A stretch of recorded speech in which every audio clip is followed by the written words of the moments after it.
Hi, I'm Jake, and welcome to the final broadcast of this year's Festival of Politics. We've got plenty of exciting things just for you guys. This has all gone so fast. I can hardly believe that this is our final broadcast.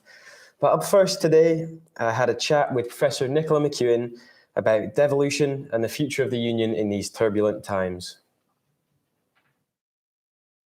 Today, I'm joined by Professor Nicola McEwen of Glasgow University, an expert on devolution and a member of the panel on 25 years of devolution here at the Festival of Politics. So what for you were the main driving factors behind the devolution process? So it'd been a long time coming. By the time the Parliament was established, there had been a referendum in 1997 where 3/4 of the population voted yes for a Scottish Parliament. And that was almost like, a referendum to confirm what we already knew, because there'd been a long process over decades, really, but especially intense in the 1980s and 1990s, where a Scottish Parliament came to be seen, in the words of then Labour leader John Smith, as the settled will of the Scottish people. It was what people wanted there to be. And there was all sorts of economic, political, especially political drivers around that. But it was a way to ensure that you would have an institution that could reflect the choices, the preferences of people in Scotland, and ultimately be accountable to people in Scotland come election time. How has devolution influenced regional identities in the UK? Depends on what you mean by regional identities. So if you mean Scottish identity as a regional identity, as a national identity, I would say, then it was strong anyway, even before devolution, but it has become stronger. So you've got this big institution in the Scottish Parliament, the Scottish Government being the kind of manifestation of a Scottish political identity, and that has definitely been reinforced. Has devolution in Scotland, Wales and Northern Ireland led to more regional identity within England? It's hard to see that, actually. What it has maybe done within England is led to more of an awareness of England as England rather than England as Britain. So sometimes, historically, maybe people didn't really make a distinction between England and Britain within England. But I think there's much more awareness and more recognition of English national identity within the UK now since devolution. How might external factors like Brexit or shifts in public sentiment influence the future direction of devolution?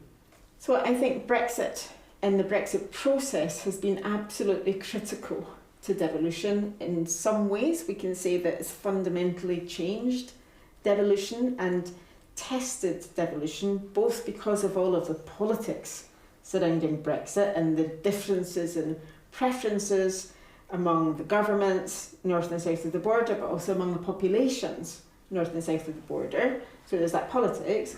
But Brexit has also made devolution much more complex and much more interdependent. So that's created more tensions in the relationships between the Scottish Government and the UK Government, both because of the complexities, but also because of the politics, and it's hard to disentangle the two.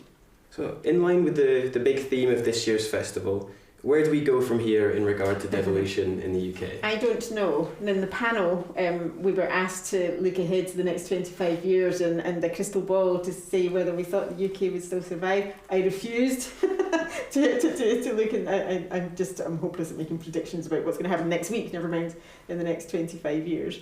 I don't know, but what I would say is that irrespective of the constitutional place we get to or pass through, because I think this is always something that's going to evolve, there's always going to be a need to have some sort of shared governing arrangements, because geography, we share an island, we share a climate, we share so many things that demand cooperation and coordination. Now, that's not to say that you should then have a union. I don't think it matters in a sense whether you have a union as it is now or a reformed union or independence. You're still going to have that some kind of process or mechanism for sharing governing arrangements over some of the shared problems.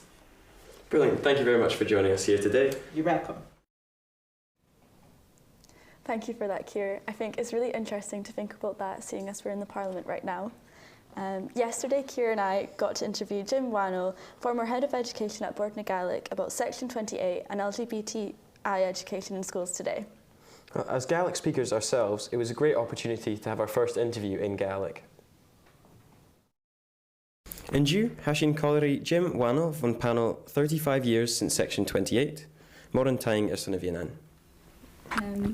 Nu rin ik back in Einstein met de Is mis Jim Wannell, agus va mi tchukish an a Glasgow san hochgeten, agus na nucheten, agus mar bifis ek dunje, hanik jaren figet ze hoch, amach ochget ze hoch, mas man beginnen, agus hoshik misje tchukish an een hochget ze hoch, kudjach. So, va shinne kielch gro mi tchukish. Tronaam voor een ro jaren och gericht na Ljorichen loge, agus van mi koper le shachmete een nugi jaren och gericht aan een och kutsi och schacht, agus riest nur vashin aan een alapa as je parliament na halapa nur vashin Naar de argument nationte akin en een alpe met een jaren ook gericht en een dabile ze hun agus van mij koper lesje gooiers nog een nuggie jaren ook gericht. En weet u geen schijn bekken mee erin figet zo hoog? Groei jaren ook gericht cultuur voor een ro daglas aan. Dunje nachruge, dunje vage. Agus jaren och gericht kra na fach na chlach geht aan een jaren och gericht. Haro kedichtje, a curareurt promotion of homosexuality, a curareurt cohjaarsach, haroshen kedichtje aan een schooltje. Agus kudjach maar pretended family relationship. So vashin a kielach gro sy'n tystum ffwl makin, an assassin agus an an alapa, fashion a crag lwg tchykishk, chanura gwyf ulwg, a djelik di cohjaarsach, le dunje, le coersach gen lesbach agus ge an an doi ha co-innen ri dunjele, a mi gematolitje ri ra groshin syrfachel an an alapa an a dab vila sa hun mas mamo chunje agus fod parliament na halapa an nugi jaren och gericht an an alapa. Sa'n David is hun, roi se haast gopir maar hietjer. Va mi gopir Marciano den sin. En roi fech in Arichen Morris en skol sniblinich is J. Voi gunnig mi Arichen tachert sy'n tystum ffulm men ar ven valug tchikisk Farachtlin gero nas sur gevi brin me een Duitse hashin ulig Jeffer Hoyers nog ken actorer tachers en tustum en isje kielach geweel ko innenach als je het tachert zijn tustum makin hanyomis meer geweel hulere giante agus ha opet has as rieno ach ha urban son ko innenach Lyric sy'n tystum ffôn fatan nas tres yn y faiad, nyr y fa misio tsykisk, nyr y hosig misio tsykisk an y ochgyd sa hoch, gytŵr eithaf ialitio. Lwys mae i'ch eich gyfel rhywch eich LGBTI gyr ans na mien yn Gaelic agos cwtioch an yn program yn TV. Hannew mi ysmynach y gyfil sy'n hastawn. A hannew mi ysmynach y gyfil sy'n hastawn tro bir le cwtioch agos tro canon yn eile ha opeth ha astri yno. Ha mi ysmynach y gyfil sy'n fatan a sian na faiad ha gyma bros nach o. Y clwyn sy'n gwchen dynnu oca a ti'n trofwlm tro Gaelig agos yn does ai iets yn ysmynach y mi un na canon, ysmynach y mi un codichen, co-innanach, imatoch agos fiawsanach gyhaid y ti'n amach as yn tystum ffwlm tro Gaelig. So how was it interviewing someone talking about such a contemporary issue in Gaelic? Well, sometimes it can be a bit hard if I don't have like all the right vocabulary to talk about certain issues. But I think it's really important, especially in the Gaelic community, to be talking about these issues. It's something that came up during the SNP leadership campaign, obviously with Kate Forbes, and the kind of ideas of religious beliefs perhaps interfering into the state, which is something they spoke about in the panel discussion, and it's something that I agree should not be a thing. If you're voted for a party, you should be representing the people of the party and not your religious beliefs.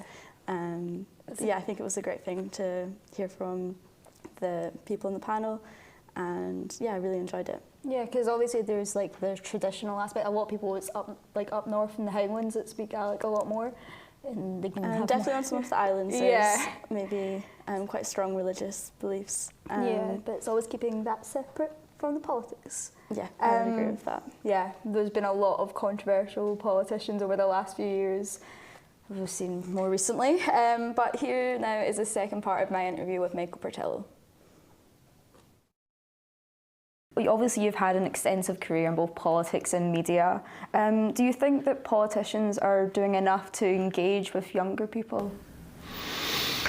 Well, I don't think I know the answer to that because I'm so distant from politics today. I would guess that probably they are, in that, all of them think it's absolutely necessary now to have a social media presence and connection. So I think they're certainly doing their best. I think you could also phrase the question the other way around, saying, are young people interested enough in consuming the content which is put out for them, which they would find accessible and which they would find suitable? But are they motivated to consume it? You can't always, you can take the horse to water, but you can't make it drink. Yeah, I feel like a lot of times young people will get scared away by the big words that politicians use, and I think if we were able to find more accessible ways to bring that, like this show here, then that's what we're hoping to do as well. Yes, although I don't believe in talking down to anybody, and least of all on the basis of their age. I also think it's quite natural that at different times of life, politics assume greater or lesser importance to you. I think when you're very young, you're trying to get your A-levels, then you're trying to get into university, then you're involved in your first love, and then you get involved in buying a house or paying off your student loan or trying to afford a car. And some of those things might interest you in politics, but on the other hand, you might say, I've got quite enough going on in my life without wanting to be too interested in politics. And there are many people, I think, who will not be interested in politics in their youth, who will surprise themselves by being quite interested in it later. And again, it's quite difficult to force something on someone who doesn't want it. One of the other panels today are discussing the future of broadcasting. As a broadcaster yourself, do you see the sector developing in the future? What have you seen from the beginning of your media career, perhaps till now, that's changed? Well, I think I make sort of dinosaur television because I make television programs that are shown, at 6:30 p.m. Monday to Friday. And I probably still have an audience that consumes television in that way. But, that's not how young people consume their television. To tell you the truth, it's not how I consume my television. I don't watch things at a set time of day. I watch it when I want. I don't necessarily watch it on my television. I may watch it on my computer or my phone, my mobile phone, or whatever. So, of course, the sector is changing enormously. I think those of us who produce content are very aware of that, and we're quite nervous about it. I'm not sure that, I'm going to single out, I'm not sure the BBC has woken up to the revolution, which is already, well underway, but surely will take us much, much further.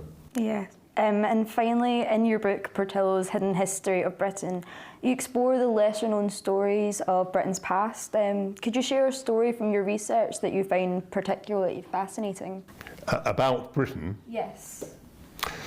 Gosh, I find all history fascinating. I'm described as making railway journeys, but I think the railway journeys I make are really journeys through history and through culture. So the train is my vehicle rather than being what it's all about.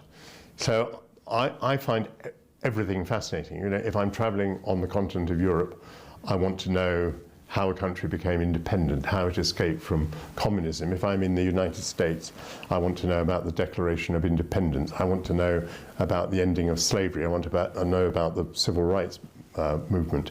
I've recently been filming in the United Kingdom a whole series on the post-Second World War period. So I want to know how the welfare state developed, what were the origins of the National Health Service, about the first Labour government after the war, about architecture that sprang up like Coventry Cathedral. So I don't think I can make a selection for you. I'm just constantly in the mindset of asking, where did everything that we have today come from? Yes, and I think that's one of the most important things to learn about is our past. So thank you for that interview. Really appreciate it. Thanks. So I think it's safe to say we've had a very busy few days here at the Parliament.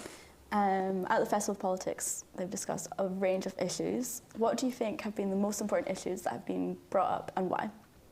Well, I think climate change has to be up there. I think I was sort of driven home last week seeing the protest, about how pressing of an issue it really is, and to keep that in public discussion as much as possible is obviously essential. So I think that has to be up there, if not, the highest. Yeah, definitely. Yeah, as Keir is saying, climate change, we are seeing the effects every single day. More and more natural disasters, what's happening in Turkey, we've seen in Germany as well, and now Hawaii as well has got the fires.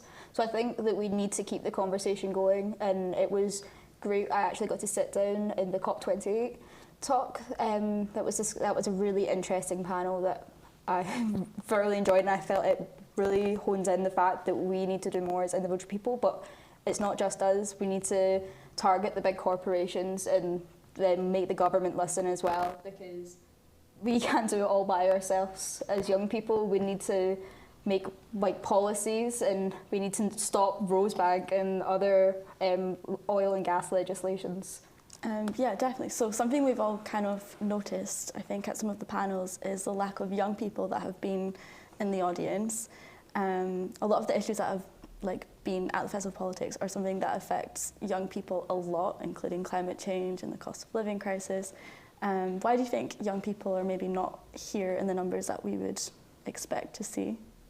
Well, personally, I think the format, having it as all panels, really, it would be quite off-putting, I think, for a large number of young people, where they won't be interested in sitting down for an hour and a half and hearing three experts talk with technological jargon about an issue that they may feel passionate about, but they might not feel comfortable in that kind of situation. So I think, anything they could do to evolve the format in some way to make it more accessible, more appealing to young people, I think would do it the world of good.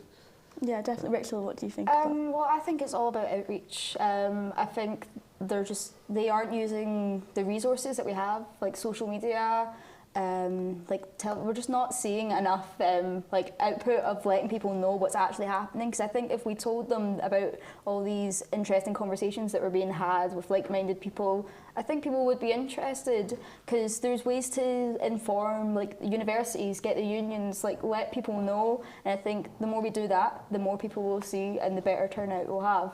Yeah, definitely. Even just maybe changing the format of some of the kind of events a little bit, making them a little less academical and a bit more interactive, or just a bit more interesting to watch, perhaps. Yeah, definitely. And I think, the big focus of this year's Festival of Politics was where do we go from here? And I think if we're not involving young people in these discussions, because it's their future, or our future, I guess, and it's things that we need to be involved with and in, in these kind of situations. The one thing I did really like seeing, though, was during, just downstairs in the garden lobby, there was always performers, there was musicians, there was Bollywood dancing, there was traditional Chinese dancing as well that I got to see a bit of today. And I think it's really good, and it's expanding people's culture as well. And it was nice to see, because we're Scottish, but we're parts of everyone's different parts of culture. So many people we're all together, and it was really nice to see that in the Parliament building as well. And I think they did a really good job in displaying that. Yeah, well, one special thing about the Festival of Politics is that it opens up a part of the Parliament that is normally shut off to the public. It lets people come in and see the Parliament and maybe talk to some people that work in Parliament to discuss a range of issues. So it's really important that we make people know that this is a way to get to see your Parliament, that it's accessible, and that a lot of the people that work here, they want young people to have a say in what goes on here. What do you think of the building itself? Have you enjoyed working in here the last few days? Very confusing. Actually, horrendously confusing. The amount of concrete walls I've not been able to work out.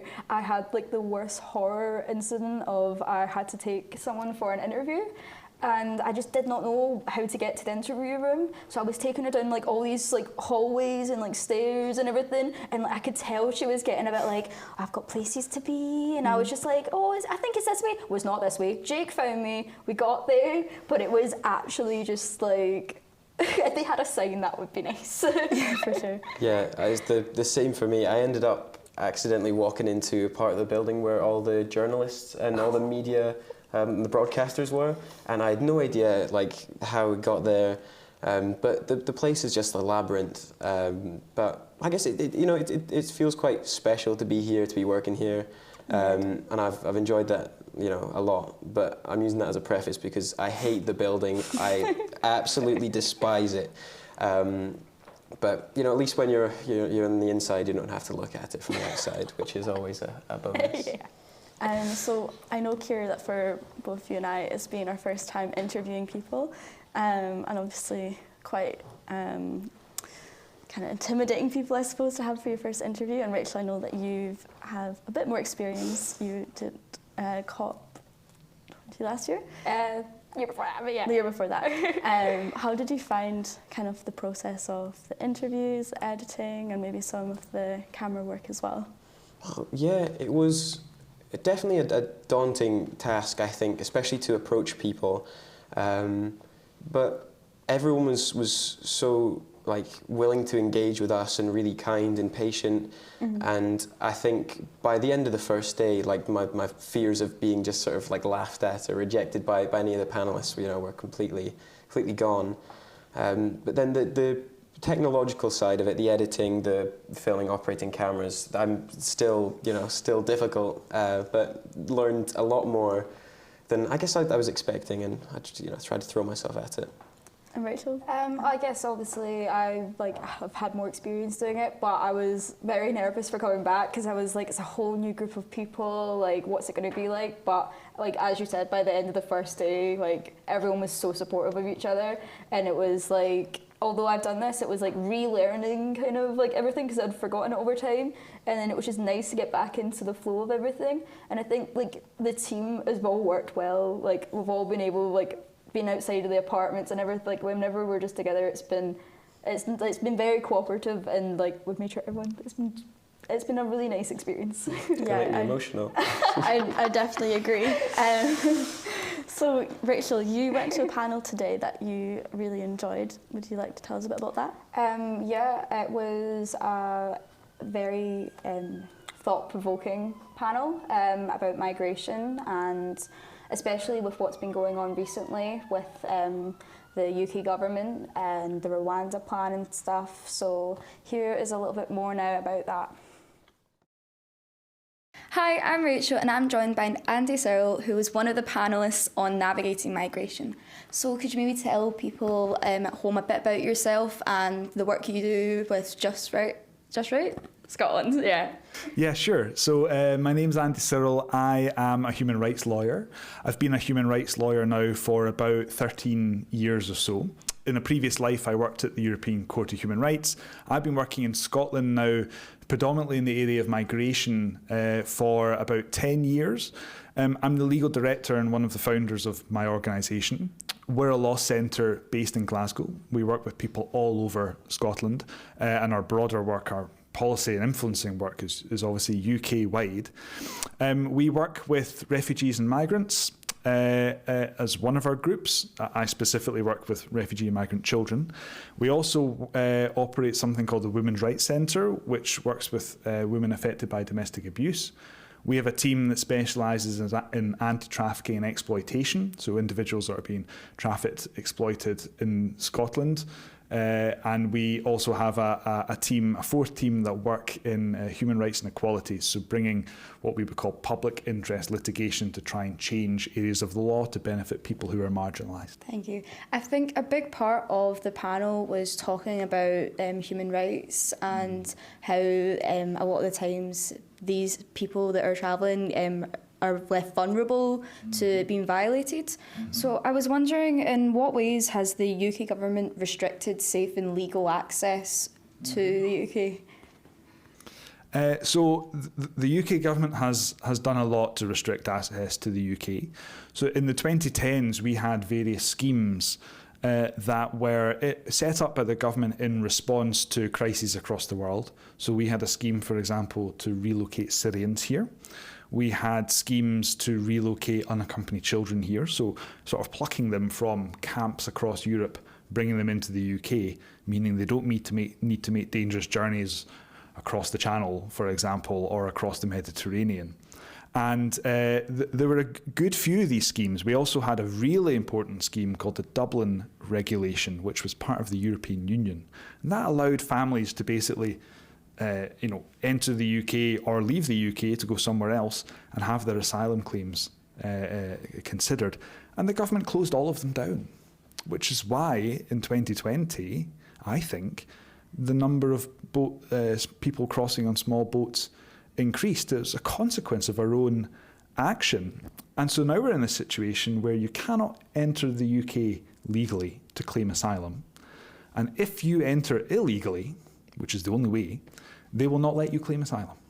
So that is why this piece of legislation that passed a couple of weeks ago actually abolishes the asylum system for almost everybody that uses it. We're one of the only countries in Europe, in fact, to my knowledge, the only country in Europe that do that. Mm-hmm. And another thing we are seeing is the Rwanda plan that the Conservative parties are trying to put through.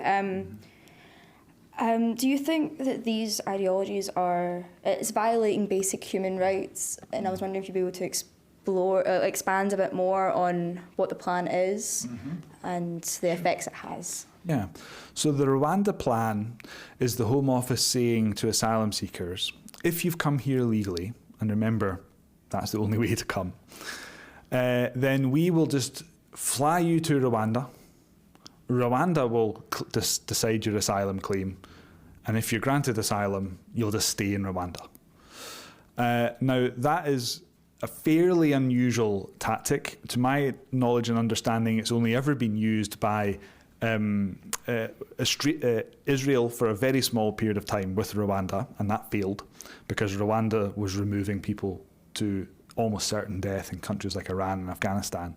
And the Australians used it for a period of time with Papua New Guinea. And that was abandoned in the end because it was too expensive. It was costing, millions and millions more than it needed to. But one of the most fundamental problems with this plan is that, it's trading human beings for cash. It's paying Rwanda to take human beings. Now, this country has a very long and dark history when it comes to trading human beings for cash, and it resonates, to be quite honest with you. The second reason why it's such a bizarre plan is because Rwanda themselves say that they're only able to take about 1,000 people a year. Last year, 74,000 people claimed asylum in the UK. So what's going to happen with everybody else? If you've stopped them claiming asylum and banned them from ever getting status to live here, what are they going to do? They're just going to be in limbo. So the Rwanda plan, frankly, is a distraction, but it's a really disturbing one, and it really sets us apart from the rest of the developed world in terms of migration policy globally. Well, thank you for that interview. I really appreciate it. No worries at all. It was nice to meet you. I'm Nadia, and this is Yvonne, and we hope you enjoyed that interview, focusing on the realities of migrants in the Rwanda plan. And there's some more interesting stuff we brought to you. There are highlights from the panels.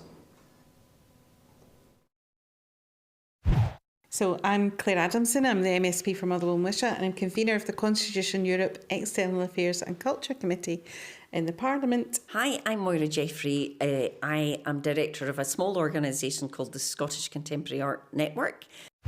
Got into the arts, I think, because when I was a teenager, my art teacher took me to an exhibition and it was an opening night. There was a party on, all the artists were really glamorous, and I thought it was the most exciting thing I'd ever seen. Yeah, so it was a really interesting discussion about the challenges facing the sector, post-COVID recovery and the implications of COVID for the culture sector. What culture might contribute to Scotland, and what do we expect from artists and art? Are we expecting them to do things that are beyond their capabilities in terms of policy and politics, or are we celebrating what they can deliver in areas like health? I think it has its opportunities, and I think we had a discussion at an earlier session with one of the young producers of documentaries in Scotland, that a hashtag can build a community around a particular performance or particular act, particular event. Yeah, I think we all know musicians, don't we, who made their debuts on YouTube and became really successful. So that was very exciting. I do think, however, that there's no substitute for meeting somebody in real life. There's no substitute for going to a gallery and seeing a real work of art, or for being in the theatre or in a nightclub to see a musician in the flesh. Hello Erin, my name is Linda Grimes-Douglas and I'm Head of News and Current Affairs at STV. My base is Pacific Quay, but I look after 5 newsrooms across Scotland. The way that we access news has changed quite dramatically in the past 20 years. That is driven, of course, by technology. We've got phones. People expect to see the latest updates on their phones. They're consuming on their tablets. They're consuming on their TVs. News is everywhere. People are snacking on news. There is a great need for news, both on television, but it is changing because more and more people are consuming on their phones. When I first came into television, that was some 30 years ago, it was literally television news. We didn't even have the internet in that days, if you can believe that. But that has changed now, and in the past 10 years, that whole revolution of how one news story is distributed across many platforms is now the absolute norm. Over the past 5 years here at STV, we have been transitioning. We've got people out in the field sending material back. We have a digital first approach. When a story breaks, people expect to see it as it's happening, almost in real time. My view is that we need to make sure that we are representing the news that is happening, both accurately as it happens, but making sure that we have a plural voices in news. And that's why I speak a lot about diversity. It's not just diversity of people, but diversity of thought can really inform certainly the debate around current affairs. Young people are the lifeline of what's coming through next, and we need to make sure, I think, first of all, as broadcasters and as leaders in newsrooms, that our newsrooms are fit for people coming in. So making sure that we are producing news where the young people are consuming. Just recently, we've launched on TikTok. We have our news services available on YouTube, on Instagram Reels, and that's where a lot of young people we know are sourcing the material. So as a brand and as a news provider, we want to make ourselves part and relevant within their lives. That's the first thing to do. That should attract people into the industry. But it's incumbent upon us as the people who hire to ensure that we reach out to all communities and make ourselves very available and ensure that we do have diversity in our workplaces. Hi, thank you for joining me. Would you mind telling us a little bit about who you are and what is your title? Yeah, my name is Sandy Brindley and I'm the Chief Executive of Rape Crisis Scotland, which is an organisation that provides support to anyone affected by sexual violence and campaigns to improve responses. The panel I was on involving men and boys in tackling violence against women. And really I think that the key thing we were talking about was how to engage men and boys in the work to challenge violence against women and really trying to redefine masculinity in a way that's positive and healthy. Why do you think there's such a big misunderstanding regarding the nature and extent of gender-based violence? I think often people just don't want to acknowledge the scale of it just because it can feel quite overwhelming. I think scratch the surface of any woman's life and you will find either some direct experience of violence or people curtailing their lives because of the fear of violence. So I think there's a resistance to acknowledging the scale of it because it does happen at epidemic levels, I would say internationally as well as in Scotland. One of the most significant findings that I had was looking at how young people defined violence. And boys would say, all of the children said that violence involved two men in a public place physically fighting. There was, you were able to see the consequence of this violence, black eye, broken arm, and someone in authority would come along and say, that's wrong, stop doing that. So that's what all of young people thought that violence was. And so when the girls of age 10 and 11 talked to me about their experiences and said, well, sometimes in a private place, a boy will come along and he'll hit me or nip me or pin my bra or say something, but no one else has heard that. So I'll go along to the teacher and say, this is my experience, this is what's happened to me. And the teacher would invalidate that experience by normalising it, by saying, it's because he likes you, be quiet, don't encourage it, and it won't happen again. So that invalidation, there was no consequence, that boy wasn't brought to account, and so the girl then internalised that as, oh, this is just something that happens. So then later, when it would happen again, there's no point saying anything because my experience won't be validated. What do you hope to see happening in the future regarding gender-based violence? But I thought the discussion today was really, really positive, and it's these kinds of conversations that I think we need to do more of, about really open, constructive conversations about how do we make things better, what are the key things that need to happen if we're genuinely going to tackle and reduce violence against women, how do we get better laws, how do we change our culture, how do we bring people with us really in this fight and movement to change our culture to make it one that doesn't tolerate violence against women and girls. And I thought the panel discussion today was a really helpful part of that discussion. And that's all we've got for you tonight. We hope you had fun. Yeah, we enjoyed the experience totally. It was quite good. And from everyone at STIB for the last time, thank you and good night. Night.